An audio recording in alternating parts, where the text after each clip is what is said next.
So welcome back to session two of our From Suffering to Hope, a study of the Psalms of Lament with Dr. Rosann Catalano. So today we're going to be talking about the difference between lament and lamentation. So I hand it over to you, Rosann. Thank you. Thank you. It's good to be back. This segment is, I think, going to be a shorter segment. I want to just teach you a distinction that is very, very important in the Hebrew Bible that is often misunderstood in popular parlance.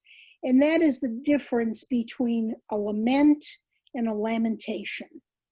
We tend in English to use them interchangeably, but they are radically different prayers in the Hebrew Bible. So I want to introduce that concept to you so that you will see that embedded in each of them is a very different way of thinking about pain. So in English, lament is lament. I mean, we can say lamentation, but it's the same derivative word. It comes from the same derivative word. In the Hebrew Bible, there are two completely different words for these two prayers. The first is the Hebrew word Kinah, Q-I-N-A-H, which, by the way, translates into English as keening. You know, when one keens, one is singing a funeral song or a dirge, right? The translation in the Hebrew for the word Kinah is to mourn.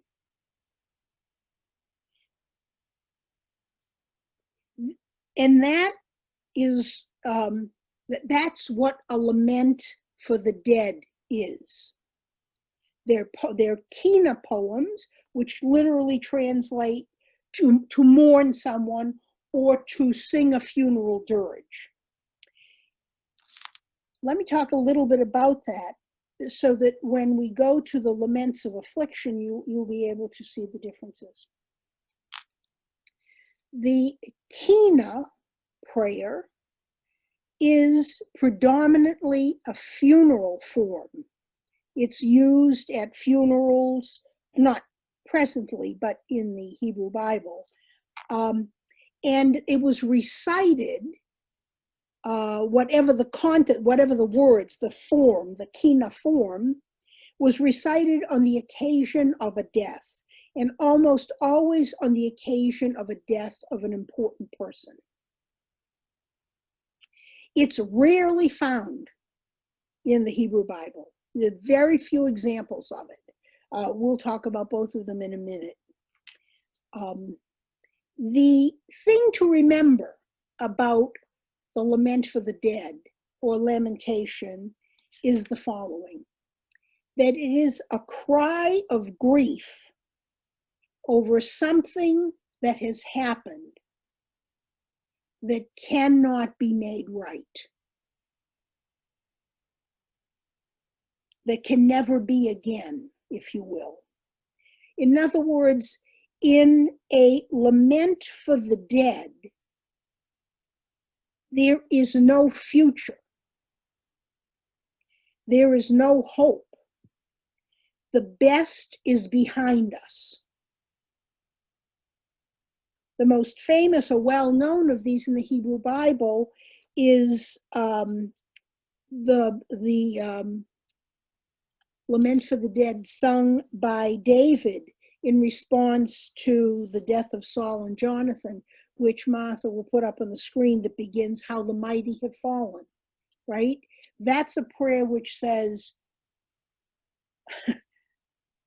Saul and Jonathan will never be in our future again. The best of us is now in the past.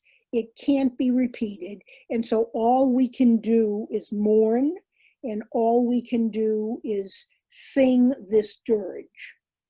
That's the Kinah form. The Lament of Affliction, the laments we're going to study, stand in stark and dramatic contrast to the lament for the dead. Oh, I should mention, I'm sorry, let me go back 1 minute. The other famous lamentation in the Hebrew Bible is the Book of Lamentations, right? And what does that, what is that song about? That song is a song or a dirge about the destruction of Jerusalem and the destruction of most of the Jewish people, right? It's 5 chapters of the Book of Lamentation, which remembers and memorializes the destruction of the city of Jerusalem and the slaughter of most of its inhabitants. Those few that remained were forced marched to Babylon. And so that whole book, those 5 chapters, are a chapter that mourns what never again will be.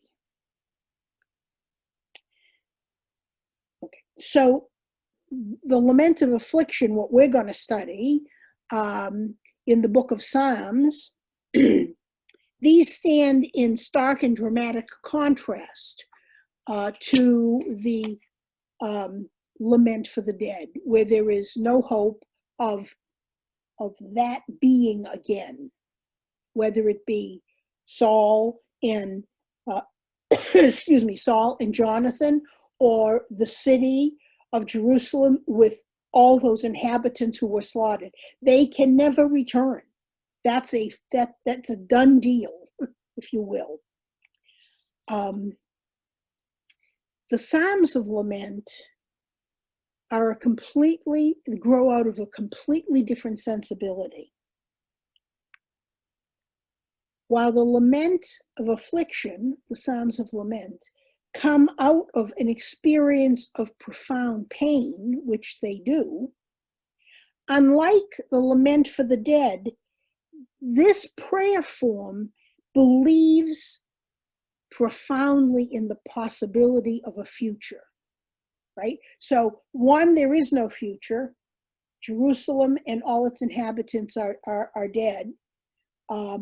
Jonathan and Saul are dead. But the lament says, I am in pain, help me, God. That grows out of a sense of hope. So while laments are prayers of profound suffering, their impetus is a profound sense of hope that if God hears and if God sees, God will deliver. My future can be better. My suffering can be relieved if only God. And so there is in the Psalms of Lament a notion of a profound act of faith in the midst of pain that looks to and hopes for and prays for a better future. Unlike the lamentation, the Lament of Affliction issues from a faith that believes in the future and so cries out to God for help. So what we're going to study is all of those, or we're not going to study all of the individual Psalms, but the genre of the Psalms of Lament, right? Which are expressions of extreme pain growing out of situations of extreme pain, as are the Psalms of as are the prayers of lamentation. The basic difference is the lamentation looks back to a future that can never be, while the Psalm of Lament is rooted in a deep faith that the past can be behind us and the future can be ours, because God can deliver us from our pain. And therefore the whole impetus of the Psalms of Lament, this is a rather inelegant way to say it, but it's to get God's attention. right? Help me, God. Deliver me, God. Answer me, God. Hear me, God. All those ways in which the Psalms of Lament begin are all ways of saying, if you will answer me, if you will hear me, if you hear my suffering, I know you can do something about it. And why do I know that? Because that's who you've been in the past. That's the stories we keep telling our children and our grandchildren, the stories that our grandparents and great-grandparents and our parents told us, that you are a God who delivers from pain to praise, who delivered us out of Egypt, who will deliver us out of this, our own slavery, this, our own pain. We know you can do it, God, because you've done it before. And so there's a profound sense of hope embedded in these prayers that are so wrought with suffering, that it can be better. God can make it better. Now that raises a whole other series of questions about how God makes it better, when God makes it better. We'll talk about those when we talk about the individual Psalms. But what I wanted just to have you understand is that the Psalms of Lament in the Hebrew Bible are prayers of hope. They are not prayers of death. They are not hopeless prayers. Nor, for that matter, are they prayers, as someone once said to me, oh, that's people whining about their suffering. No. Prayers of lament about faithful people bringing to God the pain that is breaking them, the brokenness of their heart, in the profound belief that a future can be different if God will hear their prayer. So we're going to spend the rest of our time on these prayers of lament. And now you know this difference between lamentation and the laments of affliction or the Psalms of Lament.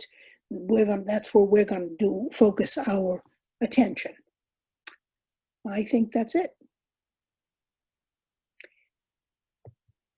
I did have one thing I wanted to ask you as part of this. So the Book of Lamentations, I had originally thought that's what I was going to spend time on because it seemed, a time that we felt in exile in so many ways.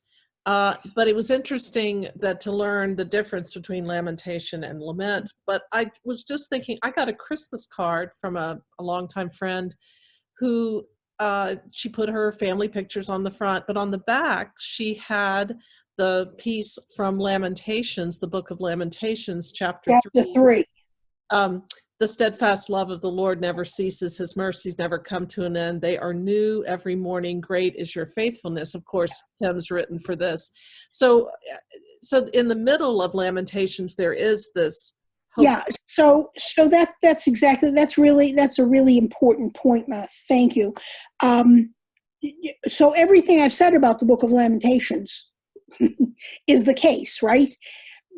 But dead center in the middle, if you were reading it in Hebrew and started counting from the back and the front of it, the dead center of it is this one verse in, what is it, chapter 3, verse 5? Or yes, I just closed it, but chapter 3, yes. I think somewhere chapter 3, verse high. So you're reading along just this horrible destruction and pain and suffering, and then you come to this line that says, and yet I have hope, and yet I believe that the promises of God are new every morning, or whatever it is. And then right after that line, it goes back. It's as if the pain is so excruciating that they can't hold, right? They can't hold the center. But the fact is, it is this Israelite spirit that is praying that prayer. So it sort of does break in, right? It just can't hold it together. I mean, but in itself, that is a beautiful verse. Yes. But it is surrounded by and has no sense It certainly doesn't have the sense that the laments have, Mhm. which is always having explained to God why they are in pain. There is always an ending which says, when I am no longer in this pain, I will praise you. You don't have that in the book of Lamentations because there isn't a sense that that pain is going to be relieved. And while there's that hope, there isn't a sense of that we find in Deuteronomy 26, right? Uh, When you enter the land, take the first fruits, go to Jerusalem, and bring them to the Lord God, and worship there, because it's all destroyed, it's all gone. Yeah.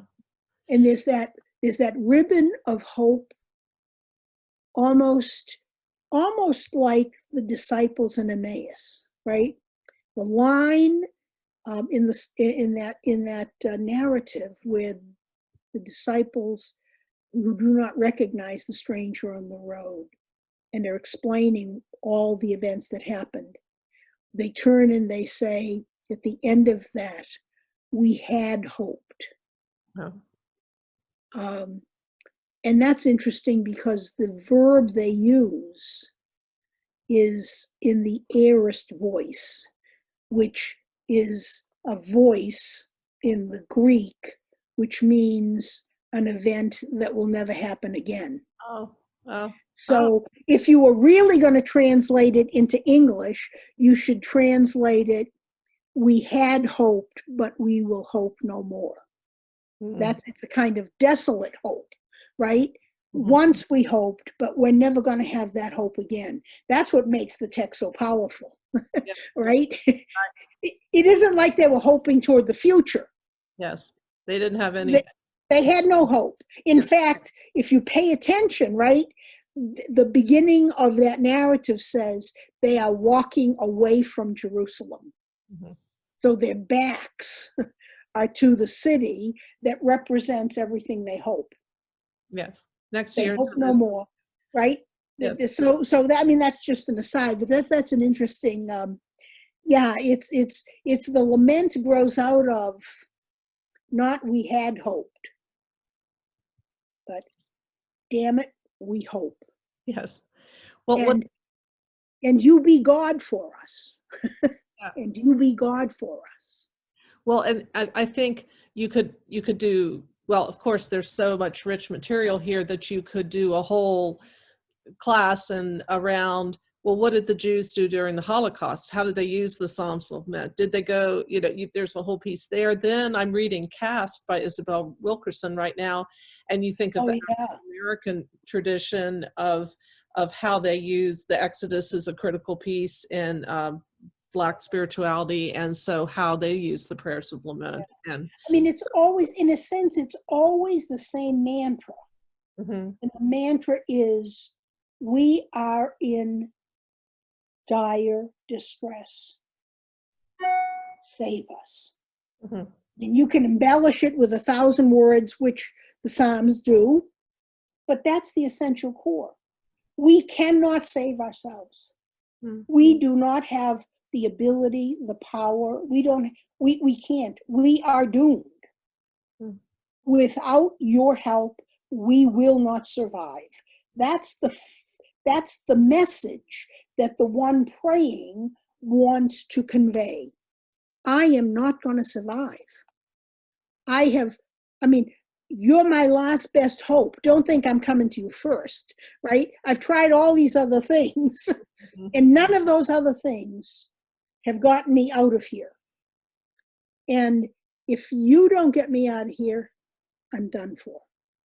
And it's out of that desperation. And just as a last note, desperation isn't always pretty.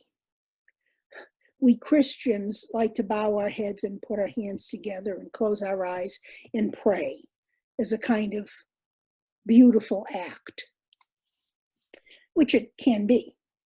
The Psalms of Lament are a different kind of act. They are standing straight up, eyes wide open, screaming at God. That makes many Christians uncomfortable. It seems unseemly. We'll talk more about this in later sessions, but I will leave you with this.